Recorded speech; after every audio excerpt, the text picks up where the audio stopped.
पातूर तालुक्यातील पिंपळखुटा येथील पत्रकार राहुल देशमुख यांच्यावर झालेल्या हल्ल्यातील आरोपींवर पत्रकार संरक्षण कायद्याअंतर्गत कार्यवाही करण्यासाठी ग्रामीण पत्रकार संघ अकोटच्या वतीने उपविभागीय पोलीस अधिकारी अनमोल मित्तल यांना निवेदन देण्यात आले आहे। अवैध वाळू उत्खनन विरोधात वृत्त प्रकाशित केल्याने चिडून जाऊन रेती तस्करांनी पत्रकार राहुल देशमुख यांच्यावर जीवघेणा हल्ला केला असून यामध्ये ते गंभीर जखमी झाले आहेत।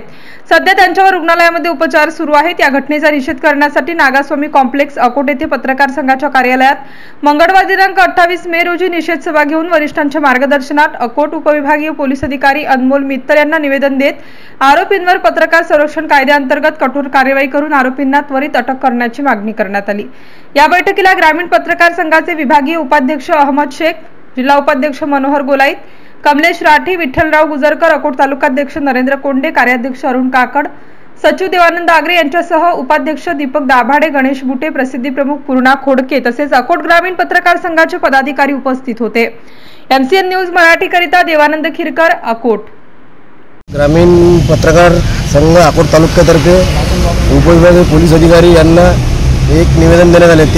त्याचे सविस्तर असे की पातूर येथील पत्रकार राहुल देशमुख यांच्यावर रेती तस्करांनी जीवघेणा हल्ला केला। त्यांच्यावर चांदणी पोलीस स्टेशन अंतर्गत गुन्हे दाखल केले, पण त्यांच्यावर पत्रकार संरक्षण कायद्याअंतर्गत गुन्हा दाखल करून कठोर कारवाई करण्याच्या मागणीसाठी आम्ही ग्रामीण पत्रकार संघाच्या वतीने आज अकोट एसडीपीओ कार्यालय अनमोल मित्तल साहेब यांना निवेदनाद्वारे मागणी केली आहे। यावेळी ग्रामीण पत्रकार संघाचे बहुसंख्य पदाधिकारी हजर होते।